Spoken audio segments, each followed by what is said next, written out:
छत्तीसगढ़ के मुख्यमंत्री विष्णुदेव साय आज नई दिल्ली के राष्ट्रपति भवन सांस्कृतिक केंद्र में आयोजित नीति आयोग शासी परिषद की 11वीं बैठक में शामिल हुए। प्रधानमंत्री नरेंद्र मोदी की अध्यक्षता में आयोजित इस उच्च स्तरीय बैठक का मुख्य विषय विकसित भारत 2047 के लिए समावेशी मानव विकास रखा गया है। इस महत्वपूर्ण सत्र में केंद्र और राज्यों के बीच विकासात्मक प्राथमिकताओं पर गहन मंथन चल रहा है।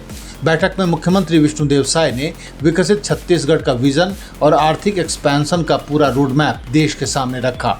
उन्होंने विशेष रूप से नक्सल प्रभावित बस्तर क्षेत्र में हो रहे बुनियादी ढांचागत बदलाव, सुरक्षा और सुशासन के प्रयासों की प्रगति को बताया। इसके अतिरिक्त मुख्यमंत्री ने युवाओं के लिए कौशल आधारित शिक्षा, रोजगार सृजन, स्वास्थ्य और डिजिटल पब्लिक इंफ्रास्ट्रक्चर के क्षेत्र में राज्य सरकार की प्रमुख नीतियों का विवरण भी प्रस्तुत किया। इस राष्ट्रीय मंच पर विभिन्न राज्यों के मुख्यमंत्री और केंद्र शासित प्रदेशों के उपराज्यपाल भी मौजूद थे। छत्तीसगढ़ सरकार इस बैठक के जरिए राज्य की प्राथमिकताओं को राष्ट्रीय विकास लक्ष्यों के साथ जोड़कर एक मजबूत साझेदारी बनाने की दिशा में काम कर रही है।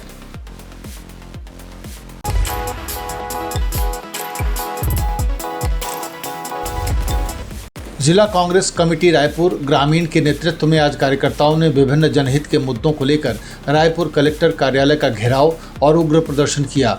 खरीफ सीजन की शुरुआत में खाद बीज की किल्लत, बढ़ती महंगाई, रसोई गैस के दामों में वृद्धि और क्षेत्र की कानून व्यवस्था जैसे मामलों पर कांग्रेस ने साय सरकार के खिलाफ मोर्चा खोला। प्रदर्शन के दौरान कलेक्ट्रेट के बाहर सुरक्षा के कड़े इंतजाम किए गए थे और भारी संख्या में पुलिस बल तैनात थे। कांग्रेस पदाधिकारियों और कार्यकर्ताओं ने कलेक्ट्रेट के सामने मजबूत बैरिकेड्स पर चढ़कर प्रदेश सरकार के खिलाफ जमकर नारेबाजी की और प्रशासनिक व्यवस्था पर सवाल उठाए। नेताओं ने आरोप लगाया कि खेती का सीजन शुरू होते ही ग्रामीण क्षेत्रों में किसानों को सोसाइटियों से पर्याप्त खाद और उन्नत बीज नहीं मिल पा रहे हैं, जिससे बुआई का काम बुरी तरह प्रभावित हो रहा है।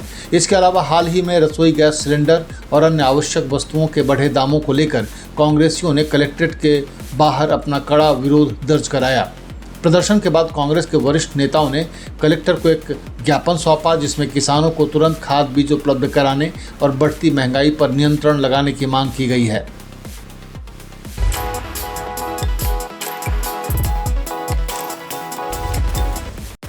रायपुर धमतरी ब्रॉडगेज रेल परियोजना का काम अपने अंतिम चरण में पहुंच चुका है, जिससे स्थानीय निवासियों और व्यापारियों में भारी उत्साह है। वर्षों से छोटी रेल लाइन यानी नैरो गेज पर निर्भर रहे धमतरी जिले के लिए ये एक ऐतिहासिक बदलाव है। रेलवे प्रशासन ने आगामी 15 अगस्त यानी स्वतंत्रता दिवस तक इस नवनिर्मित मार्ग पर यात्री ट्रेन सेवाएं बहाल करने की समय सीमा तय की है। इसके मद्देनजर अगले 15 दिनों के भीतर ट्रैक पर ट्रेनों का फाइनल ट्रायल रन शुरू किया जाएगा। लगभग 554 करोड़ की कुल लागत वाले इस मेगा प्रोजेक्ट के तहत धमतरी स्टेशन पर 70 करोड़ की लागत से एक अत्याधुनिक गुड्स टर्मिनल, माल गोदाम और 3 लेयर पटरियों पर निर्माण किया जा रहा है। हाल ही में स्टेशन पर गुड्स ट्रेन के सफल आगमन ने पटरियों की मजबूती को साबित किया है, जिससे क्षेत्र में खुशी का माहौल है। इस बड़ी रेल लाइन के चालू होने से छत्तीसगढ़ के प्रमुख राइस मिल हब धमतरी के व्यापारियों को देशव्यापी माल परिवहन में भारी बचत और गति मिलेगी। साथ ही कांकेर और कोंडागांव जैसे पड़ोसी जिलों की रायपुर से कनेक्टिविटी बेहद आसान और सस्ती हो जाएगी।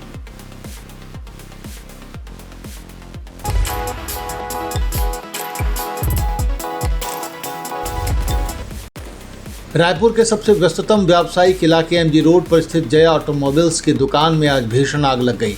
दुकान के भीतर भारी मात्रा में रखे नए टायर, ट्यूब, लुब्रिकेंट्स और प्लास्टिक के सामानों की मौजूदगी के कारण आग ने विकराल रूप धारण कर लिया और पूरी इमारत को अपनी चपेट में ले लिया। मधहापारा थाने के पास स्थित इस दुकान से उठते काले धुएं के गुबार के कारण पूरे बाजार में अफरा तफरी मच गई। घटना की सूचना मिलते ही दमकल की कई गाड़ियां और पुलिस बल मौके पर पहुंचे। दुकान पूरी तरह से पैक होने के कारण पानी की बौछारें अंदर नहीं पहुंच पा रही थीं, इसलिए प्रशासन ने त्वरित कार्रवाई करते हुए जेसीबी मशीन मंगवाई।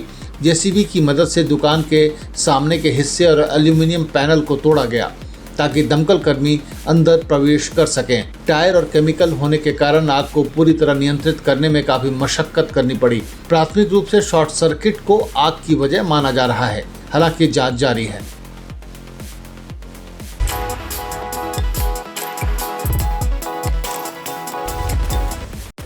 छत्तीसगढ़ में मानसून के आगमन की उल्टी गिनती शुरू हो गई है। मौसम वैज्ञानिकों के अनुसार अगले 3 से 4 दिनों में मानसून प्रदेश में प्रवेश कर जाएगा। इससे भीषण गर्मी झेल रहे लोगों को बड़ी राहत मिलेगी।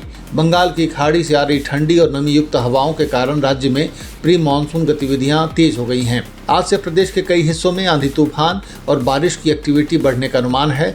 मौसम विभाग ने चेतावनी दी है कि इस दौरान 60 किलोमीटर प्रति घंटे की रफ्तार से तेज हवाएं चल सकती हैं।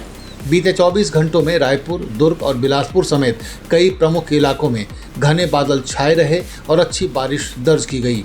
इस बौछार से तापमान में भारी गिरावट आई है। मानसून बस्तर के रास्ते छत्तीसगढ़ में प्रवेश करता है और इस बार इसके आगे बढ़ने के लिए परिस्थितियां पूरी तरह अनुकूल बनी हुई हैं। हालांकि मौसम विभाग ने बारिश और आंधी के दौरान लोगों को सतर्क रहने की सलाह दी है। तेज अंधड़ के कारण पेड़ गिरने और बिजली के खंभों को नुकसान पहुंचने की आशंका है। इसके साथ ही गरज चमक के साथ आकाशीय बिजली गिरने का भी अलर्ट जारी किया गया है।